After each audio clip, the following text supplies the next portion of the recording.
Shalom Bapak Ibu yang dikasihi Tuhan. Saya percaya damai sejahtera dan sukacita Tuhan ada dalam kehidupan saudara dan saya. Mazmur 118 ayat yang ke-24 berkata, inilah hari yang dijadikan Tuhan. Marilah kita bersorak-sorai dan bersukacita harumnya. Seberapa memang memuji Tuhan, lambaikan tanganmu, bersukacita, amin. Haleluya. Kita mau bersuka pada pagi hari ini. Hari ini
Shalom Bapak Ibu, jemaat yang saya kasihi di dalam Tuhan.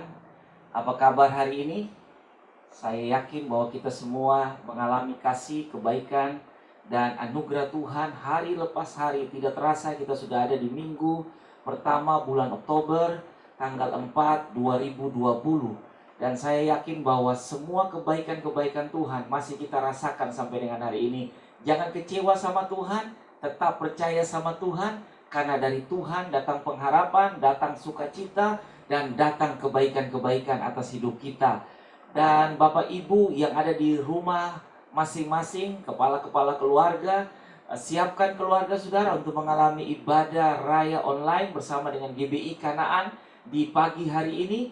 Dan saudara-saudara yang bisa menyimak lewat Facebook dan YouTube, mari sama-sama kita siapkan hati kita mau mengalami Tuhan lewat berkat firman Tuhan pada pagi hari ini. Mari kita berdoa sebelum kita dengar firman Tuhan. Izinkan Roh Kudus berbicara secara pribadi dalam kehidupan kita. Dan saya percaya pujian penyembahan yang tadi kita sudah dengar itu pasti menguatkan kita dan memberkati kehidupan kita. Mari kita berdoa.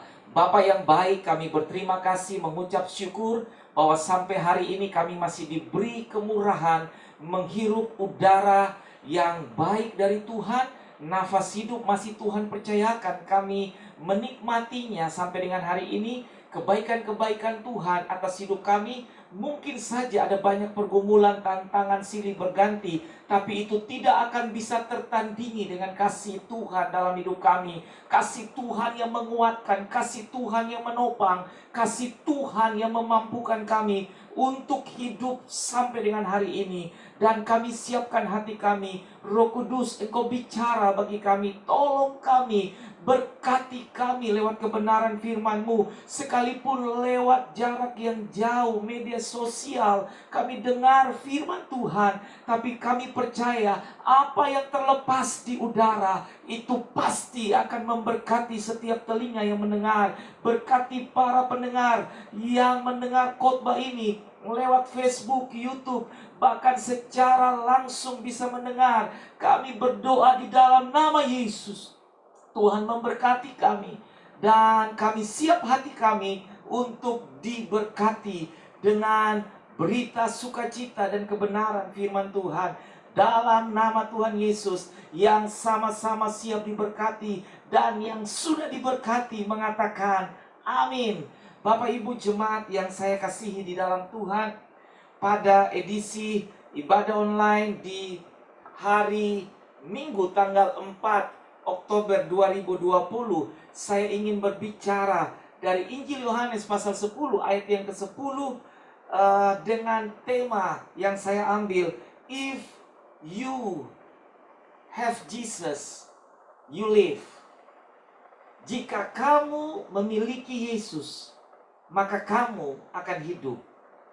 If you have Jesus, you live.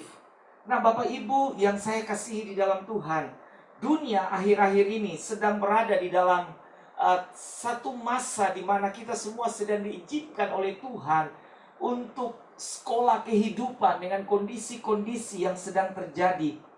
Kepanikan sedang melanda dunia hari-hari ini. Tidak peduli saudara itu siapa, dari mana latar belakangmu, apa statusmu dan kedudukanmu, semua dunia sedang dilanda dengan yang namanya persoalan yang sedang ada di depan mata kita.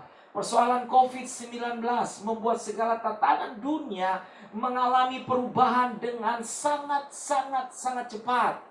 Nah ada orang yang tadinya terlihat sehat 3 hari yang lalu, tapi kemudian terdengar kabar dia sudah dipanggil pulang, meninggal dunia.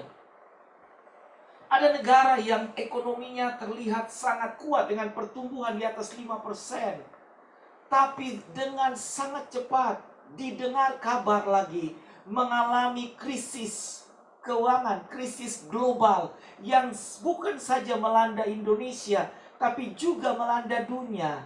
Nah kita anak-anak Tuhan, kita percaya bahwa segala sesuatu sedang mungkin tidak bersahabat dengan kita, mungkin tidak berpihak kepada kita. Kita juga bisa merasakan dampak dari krisis yang terjadi secara kesehatan COVID-19 itu melanda semua aspek kehidupan.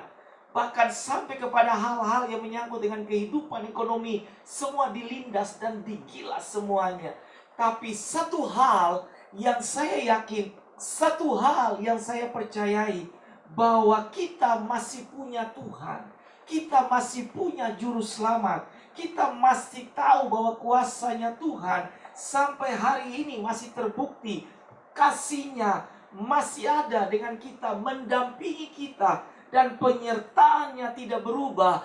Bahkan mulai hari kemarin, hari ini, dan sampai selama-lamanya, penyertaannya masih terjadi dalam hidup kita. Mari kita baca di dalam Injil Yohanes, pasalnya yang ke-10, ayatnya yang ke-10. Begini bunyi kebenaran firman Tuhan.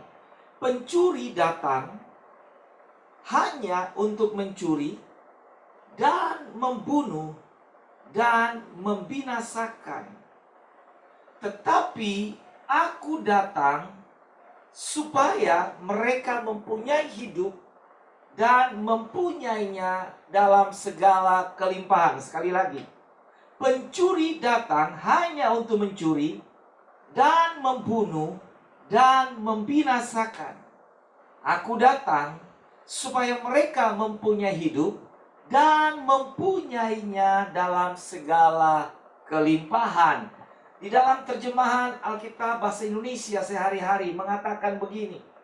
Pencuri datang hanya untuk mencuri, untuk membunuh, dan untuk merusak. Tetapi aku datang supaya manusia mendapatkan hidup. Hidup berlimpah-limpah. Saya mau ajak saudara untuk menggarisbawahi kata pencuri. Pencuri di sini diidentikan dengan iblis dan setan. Setan datang, iblis datang hanya untuk mencuri, membunuh, dan membinasakan. Menanamkan kekhawatiran dan merampas sukacita. Pekerjaan iblis dan setan di masa kini, akhir-akhir seperti ini, tidak lain hanya untuk mencuri, membunuh, merusak, dan membinasakan. Hembusan kekhawatiran sedang dihembuskan di dalam ayat yang ke-10 bagiannya yang bagian A. Mengatakan bahwa pencuri datang, hembusan pencuri datang hanya untuk menebarkan kekhawatiran, menebarkan kebimbangan, menebarkan ketakutan. Yang pada akhirnya ketika orang-orang percaya menjadi takut, anak-anak Tuhan menjadi takut, di situ dia akan membunuh perasaan yang baik, keyakinan yang baik kepada Tuhan. Dia membinasakan iman kita. Dan dia akan mencuri semua yang namanya damai sukacita yang sudah Tuhan janjikan, yang sudah Tuhan berikan kepada kita. Pekerjaan iblis tidak pernah berbuahkan hasil yang baik. Alkitab selalu mengatakan bahwa iblis berjalan seperti singa yang mengaum-ngaum, mencari orang yang dapat ditelannya. Berarti ada orang yang tidak bisa ditelannya. Dan ada orang yang bisa ditelannya. Mungkin saja orang yang dapat ditelannya adalah mereka yang sudah tidak lagi punya iman kepada Tuhan. Yang dilanda dengan kekhawatiran, ketakutan, kebimbangan. Sehingga dengan gampangnya iblis bisa merampas, iblis bisa mematikan pengharapan mereka. Iblis bisa membunuh semua yang baik yang sudah mereka dengar, menguburkan semua yang baik yang sudah tertanam oleh firman Tuhan. Bapak Ibu jemaat yang saya kasihi di dalam Tuhan, cara kerja setan di akhir zaman hanya menebarkan ketakutan, tidak lain. Sejak zaman gereja mula-mula sampai dengan hari ini, dia punya pekerjaan hanya menanamkan ketakutan, menanamkan kekhawatiran, menanamkan benih kebimbangan. Sehingga orang tidak sanggup percaya kepada Tuhan. Orang tidak sanggup untuk berharap kepada Tuhan. Kenapa? Karena di dalam benaknya, di dalam otaknya sudah ditanamkan dengan kekhawatiran, ketakutan, dan kebimbangan. Nah, ini senjata iblis di akhir-akhir zaman seperti ini. Dengan adanya virus COVID-19, iblis dengan gampang menebarkan benih-benih yang tidak memuliakan Tuhan. Sehingga orang yang percaya tadinya kepada Tuhan, ketika dia izinkan iblis datang merusak semua paradigmanya yang baik tentang Tuhan, semua tatanannya yang baik tentang Tuhan, semua pengharapan yang sudah dia bangun selama bertahun-tahun tentang Tuhan. Dan ketika dia izinkan kekhawatiran itu masuk, kebimbangan itu masuk, kekhawatiran itu masuk, ketakutan itu datang, maka semua yang tadinya dibangun bertahun-tahun tentang Tuhan itu akan bisa pudar dan bisa runtuh dalam sekejap. Nah, mari kita melihat Alkitab dalam bagian yang Alkitab bagian B dari pasalnya yang ke-10 ayat yang ke-10. Tetapi aku datang supaya manusia mendapat hidup. Dan hidup itu bukan hanya hidup yang biasa, tapi Alkitab mengatakan hidup yang berlimpah-limpah, mempunyai hidup dalam segala kelimpahan. Cara kerja Tuhan selalu dimulai dengan proses dan diakhiri dengan sukacita dan kemenangan. Cara kerja Tuhan selalu dimulai dengan proses, dan proses itu selalu memberi kekuatan kepada kita untuk kita kuat di dalam Tuhan. Saudara dan saya sampai hari ini masih bisa tough di dalam iman, masih bisa tough dalam pengharapan. Kita punya pengharapan tidak pernah pudar, karena benih kebenaran firman Tuhan itu mengakar kuat dalam hidup kita. Sehingga kita punya keyakinan bahwa sekalipun bumi bergoncang dengan segala keadaan di dalamnya, tetapi anak-anak Tuhan diberi pengharapan, diberi kekuatan oleh Tuhan untuk mampu berharap dan bergantung, bahkan percaya kepada Tuhan. Saya ingat di dalam kisah perjanjian lama, ketika wabah belalang, tulah belalang itu melanda tanah Mesir, ada salah satu tempat yang Tuhan khususkan di mana bangsa Israel berdiam di dalamnya. Dan tanah itu adalah tanah Goshen. Tanah Goshen adalah tanah yang dikhususkan oleh Tuhan, di mana bangsa Israel berlindung atau berdiam di dalamnya. Dan tanah itu bukan tanah yang makmur, bukan tanah yang subur, bukan tanah pilihan nomor 1, tapi itu lokasi tanah Goshen adalah tanah pembuangan sampah orang Mesir. Tapi justru di tanah yang tidak berpengharapan dalam kacamatanya orang Mesir, ketika ada orang Israel berdiam di dalamnya, tanah itu dikhususkan dan diluputkan oleh Tuhan karena ada bangsa Israel. Saya dan saudara ada di dalam dunia yang sedang dilanda dengan COVID-19. Semua kita merasakannya. Ketakutan pasti ada. Saya takut berjumpa dengan orang, harus cuci tangan dengan secara otomatis. Saya harus cuci tangan, jaga masker dengan baik. Tidak boleh pegang wajah dengan jari yang ada, atau dengan tangan-tangan dan jari-jari yang ada. Saya tidak boleh pegang tangan, pulang langsung cuci tangan. Secara otomatis itu sudah ada komando dari otak saya. Tapi ada kalanya saya bisa teledor. Saya bisa pegang wajah, saya bisa pegang hidung, saya bisa pegang mata. Secara refleks itu bisa terjadi. Tapi ketika saya percaya kepada Tuhan, saya punya pengharapan kepada Tuhan, saya takut memang dengan virus ini.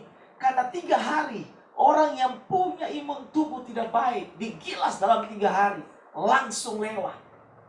Tapi saya percaya, kalau Tuhan tidak mengizinkan saya untuk mati, virus itu tidak berkuasa untuk mengambil seenaknya nafas saya. Karena saya percaya, Tuhan masih mau pakai saya. Karena di dalam saya ada sumber kehidupan yang menopang saya hidup sampai dengan hari ini. Bapak Ibu yang saya kasihi di dalam Tuhan Yesus Kristus, di dalam 2 Timotius pasalnya yang pertama ayat 7 mengatakan, sebab Allah memberikan kepada kita bukan roh ketakutan, melainkan roh yang membangkitkan kekuatan, kasih dan ketertiban. Allah memberikan kepada kita, Dia topang kita dengan kasih. Di dalam kasih tidak ada ketakutan, karena Allah adalah sumber kasih. Hal yang tidak mungkin karena kasih dimungkinkan. Dan saya yakin, saya percaya, sebab Allah memberikan kepada saya dan saudara bukan roh ketakutan, melainkan roh yang membangkitkan iman, membangkitkan kekuatan, membangkitkan kasih, dan membangkitkan ketertiban. Bapak Ibu jemaat yang saya kasihi di dalam Tuhan, di dalam 1 Yohanes pasal 4 ayat 18, 1 Yohanes pasal 4 ayat 18 mengatakan, di dalam kasih tidak ada ketakutan. Kasih yang sempurna melenyapkan ketakutan, sebab ketakutan mengandung hukuman, dan barang siapa takut, ia tidak sempurna di dalam kasih. Bapak Ibu jemaat yang saya kasihi, saya yakin hari ini kita diberikan hidup karena Tuhan mengasihi kita. Dan Alkitab mengatakan, kasih yang sempurna melenyapkan ketakutan. Jangan coba-coba saudara takut. Takut manusiawi. Tapi kalau takut merampas semua pengharapan kita kepada Allah, maka takut itu akan membawa kita kepada sesuatu yang menjadi hukuman bagi kita. Dan saya mau kasih tahu kepada kita, Tuhan saya dan Tuhan saudara adalah Tuhan yang hidup, Tuhan yang berkuasa, Tuhan yang punya semuanya. Sebab Allah memberikan kepada kita bukan roh ketakutan, melainkan roh yang membangkitkan kekuatan, kasih dan ketertiban. Sebab Allah memberikan kepada kita bukanlah roh yang membuat kita menjadi penakut. Sebaliknya, roh Allah itu membuat kita menjadi kuat, penuh dengan kasih, dan dapat menahan diri. Ada benih yang datang, kita menahan diri karena kita punya pengharapan dalam Tuhan. Ada benih yang iblis coba tanamkan, kekhawatiran, ketakutan, kebimbangan. Tapi hari ini saya boleh berkata bahwa saya punya Tuhan, saya punya semuanya. Saya punya Tuhan, saya punya jalan. Saya punya Tuhan, saya punya keselamatan. Saya punya Tuhan, saya punya pengharapan. Saya punya Tuhan, saya punya pintu yang terbuka. Bapak Ibu jemaat yang saya kasihi di dalam Tuhan, saya yakin, saya percaya, saudara dan saya hari-hari ini punya iman naik pada level yang lebih tinggi. Tanpa kita sadari, mungkin sudah 8 bulan kita terkurung di rumah, terbatas di dalam beberapa sekat, tidak bisa bersama-sama dan menikmati unity secara bersama-sama.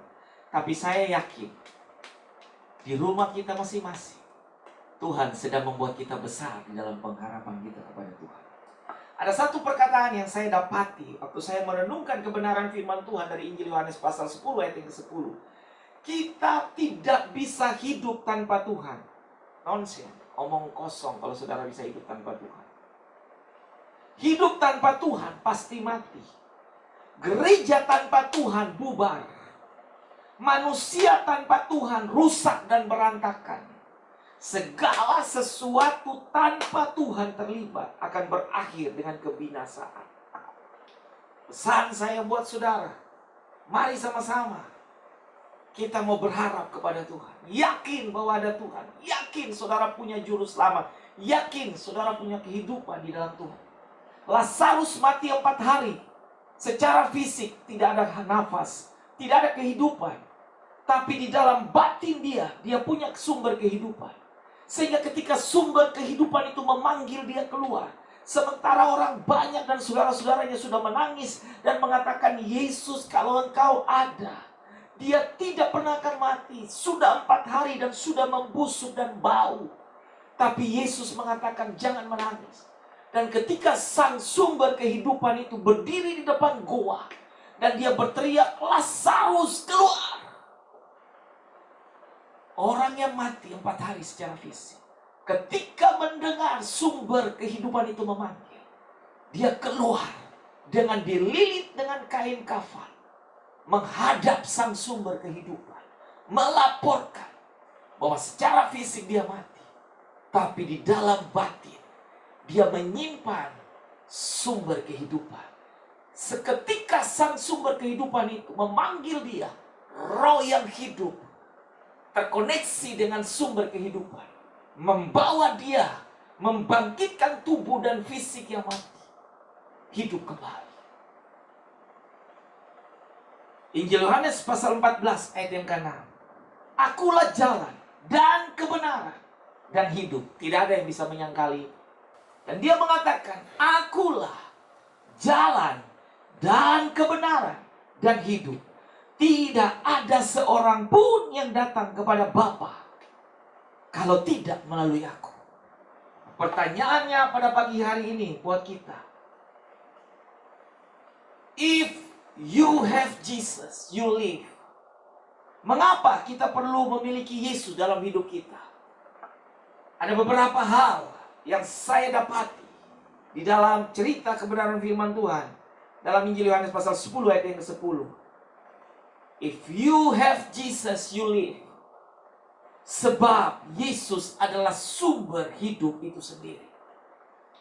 Yesus adalah sumber hidup itu sendiri. Dalam Injil Yohanes pasal 14 ayat 6. Akulah jalan dan kebenaran dan hidup. Orang yang hidup sampai hari ini karena dia ditopang oleh sumber hidup. Saudara bisa beraktivitas, saudara bisa memperoleh kekayaan, saudara bisa bekerja dengan baik, saudara bisa beraktivitas. Ada sumber kehidupan yang menopang saudara. Sehingga dalam Injil Yohanes pasal 14 ayat 6, akulah jalan dan kebenaran dan hidup. Dia bukan sekedar penunjuk jalan, tapi dia memproklamirkan dia adalah jalan. Dan bukan saja jalan, dia adalah kebenaran. Dan bukan saja kebenaran dan jalan, tapi dia adalah sumber kehidupan. If you have Jesus, you live. Sebab Yesus adalah sumber kehidupan itu sendiri. Yang kedua, if you have Jesus, you live. Dia punya dunia dan segala isinya. Jika saudara memiliki dan punya Tuhan, maka saudara punya hidup. Kenapa saudara-saudara? Karena Tuhan yang punya dunia dan segala isinya. Mazmur pasalnya yang ke-50 ayat yang ke-12 mengatakan begini. Jika aku lapar, kata aku di situ huruf besar, menandakan Tuhan, dia mengatakan dan membuktikan bahwa dia adalah Allah yang berkuasa. Jika aku lapar, tidak usah kukatakan kepadamu. Saudara dan saya tidak usah memberitahukan dan menanyakan Tuhan, apakah Tuhan lapar? Tidak usah, karena dia punya langit dan dia punya bumi. Sebab punyakulah dunia dan segala isinya. Di dalam Alkitab tulisan yang lain, dia mengatakan langit dan bumi punya dia. Dunia tempat di mana dia berjejak. Dan dia punya segala sesuatu. Jika dia lapar, dia tidak perlu katakan kepada kita bahwa dia lapar. Karena dia punya dunia dan dia punya segala sesuatu. Dalam segalanya isi dunia ini Tuhan punya. Jadi saudara dan saya bangga, saudara punya sumber kehidupan yang bisa menopang saya dan saudara sampai dengan hari ini. Sumber kehidupan yang punya dunia dan segala isinya. Saudara kemana-mana jangan takut, ada jalan yang dia bukakan. Dia bisa mendatangkan berkat orang-orang fasik dalam hidup saudara. Dia yang bisa meniup burung gagak dan memerintahkannya untuk datang memberi makan kepada Elia di sungai Kerit. Dia bisa memerintahkan janda dan memberkati janda untuk membuktikan bahwa dia adalah Allah yang besar. Sehingga janda itu dan anaknya tidak jadi mati. Janda di Sarfat membuktikan sebagai contoh hidup buat kita bahwa dia punya Tuhan segala sumber kehidupan. Belum cukup sampai di situ, pekerjaan kedahsyatan Tuhan yang dahsyat dan luar biasa terjadi dalam kehidupan 4 tokoh muda, Sadrak, Mesak, dan Abednego, ketika dibakar dengan panas api yang dipanaskan 7 kali lebih panas. Tapi sehelai rambut dan jubah mereka tidak hangus. Karena mereka punya sumber. Mereka sangat dekat, terkoneksi dengan sumber. Belum cukup lagi. Allah membuktikan membuktikan kedahsyatannya bahwa dia adalah Allah yang adalah sumber kehidupan. Ketika Daniel dibuang di gua singa, singa dikatuk mulutnya sehingga tidak tertarik. Di dalam masa-masa Imperium Romawi, orang membuat singa itu menjadi lapar dan haus akan darah manusia. Dan ketika manusia tahanan itu belum sampai di dasar kolam, baru tergantung di mulut bibir goa, sudah dicabik habis oleh singa. Tapi dahsyatnya Tuhan sumber kehidupan, Daniel tidak dibuat apa-apa oleh singa-singa itu, karena dia punya Tuhan. Bapak Ibu jemaat yang saya kasihi di dalam Tuhan, Daud ketika ada dalam pengungsian di Gua Adulam, dikejar oleh Raja Saul, dia bernyanyi dan dia memuji Tuhan. Dan dia menceritakan semua kebaikan-kebaikan Tuhan. Sampai pada Mazmur 50 ayat yang ke-12. Jika aku lapar, Tuhan bilang, tidak usah aku katakan kepadamu, sebab punya akulah dunia dan segala isinya. If you have Jesus, you live. Karena saudara dan saya punya Tuhan. Dia punya dunia dan segala isinya. Yang ketiga, Bapak Ibu Saudara yang saya kasihi di dalam Tuhan, jika kita punya Tuhan, kita punya hidup. If you have Jesus, you live. Karena segala pemberian yang baik datangnya dari Tuhan. Yakobus pasal yang pertama ayat yang ke-17 mengatakan begini. Yakobus pasal yang pertama ayat yang ke-17. Setiap pemberian yang baik dan setiap anugerah yang sempurna datangnya dari atas, diturunkan dari Bapa segala terang. Padanya tidak ada perubahan atau bayangan karena pertukaran. Jadi segala pemberian yang baik, anugerah yang baik, kebaikan-kebaikan yang baik, kasih yang terbaik, saya dan saudara terima sampai dengan hari ini. Tidak peduli corona ke apapun itu, virus yang akan datang dan akan bermutasi dalam berbagai macam bentuk. Kalau belum waktu Tuhan ambil saudara pulang dari dunia ini, Tuhan masih punya destiny buat saudara. Tuhan masih punya rencana atas hidupmu. Kenapa? Karena segala pemberian yang baik datangnya dari Tuhan. Kalau dia masih menyimpan saudara di dalam segala kebaikannya dan untuk melakukan kebaikannya, dia tidak akan pernah mengambil saudara. Bukankah Tuhan bilang begini? Sehelai rambut di kepala kita tidak akan pernah gugur dengan sendiri tanpa sepengetahuan Tuhan. Itu dahsyatnya Tuhan dalam hidup kita. Jadi saya mau kasih tahu kepada kita, if you have Jesus, you live. Milikilah Yesus hari ini, karena saudara akan hidup. Jangan bersandar pada kekayaanmu, karena semua akan berakhir. Negara-negara, orang-orang, pelaku ekonomi raksasa dunia ini, dengan segala matematika dagang dan bisnis, bahkan mereka kalkulasi dengan begitu rapi. Tapi ketika virus COVID-19 ini datang menghantui dunia, bubar segala keahlian ekonomi mereka. Dan dunia sedang diperhadapkan dengan resesi global.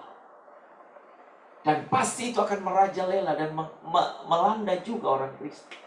Tapi baik, saya mau kasih tahu, pegang firman Tuhan, pegang janjinya Tuhan, hiduplah di dalam pengharapan Tuhan, bersandar kepada sumber hidup, maka kamu akan hidup. Karena saya mau kita sama-sama menikmati setiap pemberian yang baik. If you have Jesus, you live. Kenapa? Karena Yesus adalah sumber hidup itu sendiri. Yang kedua, dia punya dunia dan segala isinya. Dan yang ketiga, karena segala pemberian yang baik datangnya daripada Tuhan. Saya tutup dengan quote ini. Kamu tidak tahu apa yang terjadi besok. Apa arti hidupmu? Hidupmu itu sama seperti uap yang sejenak dan sebentar terlihat, lalu hilang lenyap. Selangkah dalam hidup kita tidak pernah kita tahu. Jadi, jangan bermegah atas semua yang terjadi dalam hidupmu. Milikilah Tuhan Yesus, maka kamu akan memiliki kehidupan itu sendiri. Sebab Dia yang berhak atas kehidupan dan atas kematian. Tuhan Yesus memberkati kehidupan saudara. Tetap percaya, tetap jaga kesehatan, jangan teledor. Tetap yakin dan percaya bahwa saudara punya sumber kehidupan yang mendampingi saudara, baik dalam gelap, baik dalam keadaan tidak jelas dalam hidupmu, baik dalam kebimbangan, kekhawatiran, ketakutan, dan semua yang sedang saudara alami. Saudara punya sumber kehidupan. Jika saudara bersandar dan tinggal dalam sumber kehidupan, saudara dan saya akan hidup. Tuhan Yesus memberkati. Mari kita berdoa. Kami berterima kasih buat kebenaran firman Tuhan yang menguatkan, memberkati kami. Terima kasih Tuhan. Berkat-Mu atas setiap umat-Mu yang mendengar. Dan kami siapkan hati kami untuk masuk dalam persekutuan dengan tubuh dan darah Kristus dalam perjamuan kudus. Tuhan berkati setiap anak-anak Tuhan yang sudah menyiapkan hosti, roti, anggur, ataupun sirup dan teh di rumah mereka masing-masing. Diberkati semuanya. Dan kami siap untuk masuk dalam persekutuan dengan tubuh dan darah. Diberkatilah semua ini. Demi nama Yesus kami berdoa. Amin. Bapak Ibu jemaat yang saya kasihi di dalam Tuhan, saudara-saudara yang ada di rumah, siapkan anggur dan ataupun teh dan air putih yang saudara sudah siapkan. Siapkan juga hosti dan roti. Dan juga siapkan hidup saudara, hati saudara, keluarga saudara. Siapkan semua karena kita akan masuk di dalam perjamuan kudus pada pagi hari ini. Saya ajak kita sama-sama ambil roti di tangan kanan kita dan kita angkat setinggi-tingginya dan kita akan sama-sama berdoa. Bapa, kami berterima kasih buat kesempatan lagi kami ada dalam persekutuan dengan tubuh. Tuhan memberkati roti yang ada di tangan kanan kami yang kami angkat setinggi-tingginya. Kami memuliakan karena pengorbanan-Mu kami hidup sampai dengan hari ini. Pada malam waktu Yesus diserahkan, Ia mengambil roti, Ia mengucap syukur atasnya, Ia memecah-mecahkannya dan berkata, inilah tubuhku yang diserahkan bagi kamu, perbuatlah ini sebagai peringatan akan aku. Bapak Ibu yang saya kasihi di dalam Tuhan, apakah saudara yakin dan percaya? Setiap persekutuan dengan tubuh Kristus yang dihancurkan, terbelah, dihancurkan bagi saudara dan saya, itu mendatangkan kesembuhan. Dan oleh bilur-bilurnya, kita disembuhkan, dipulihkan. Dan masa depan kita menjadi masa depan yang penuh dengan kepastian. Apakah saudara yakin dan percaya? Dengan keyakinan kita dan percaya kita, saya ajak kita makan bersama-sama di dalam nama Yesus dengan pengucapan syukur. Mari kita makan bersama-sama.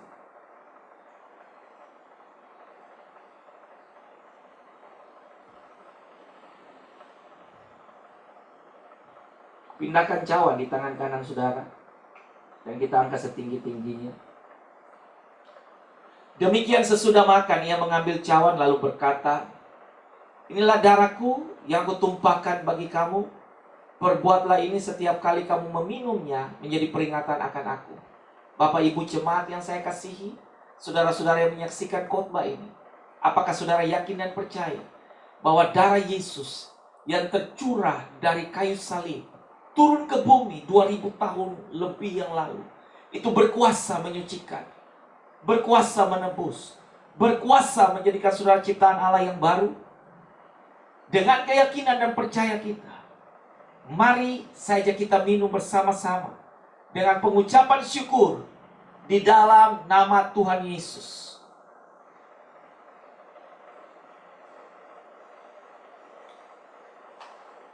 Terima kasih Tuhan Yesus yang baik. Kami berterima kasih kami sudah dikuatkan, diberkati, dibukakan pikiran kami, ditanamkan benih kebenaran firman kepada kami, bahwa kami punya sumber kehidupan. Sekalipun kami harus bergumul, kami harus menghadapi semua semua perubahan-perubahan dunia yang begitu cepat. Ada banyak hal-hal yang terjadi bermunculan di sana sini. Ada kabar-kabar yang membawa ketakutan buat kami.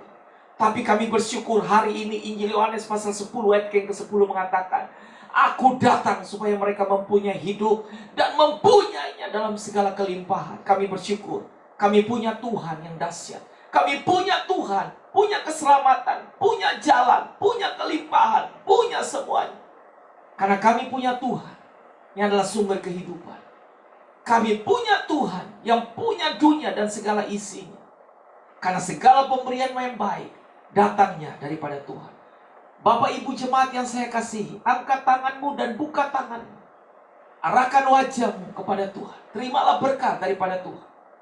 Allah menghadapkan wajahnya kepada saudara dan memberikan bagi saudara kasih karunia-Nya.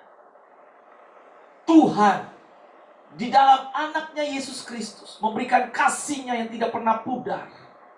Roh Kudus mengerjakan sukacita dan penghiburan di kala engkau sendiri dan susah. Diberkatilah keluar dan masukmu. Diberkatilah bakul dan tempat adonanmu. Diberkatilah seisi rumah tanggamu. Diberkatinya juga pernikahanmu. Diberkati masa mudamu. Diberkatilah ladang pekerjaanmu. Diberkati juga studimu. Apa saja yang kau jumpai dengan tanganmu untuk dikerjakan, ada daya kreativitas Tuhan terjadi atas hidupmu. Sehingga engkau diberkati dan engkau dijagai, dipagari rumah dan tempat kemah, sehingga belalang, pelahap, pinggaran dan pelompat tidak akan memakan habis berkat-berkatmu. Sebab Tuhan Allahmu ada di tengah-tengahmu.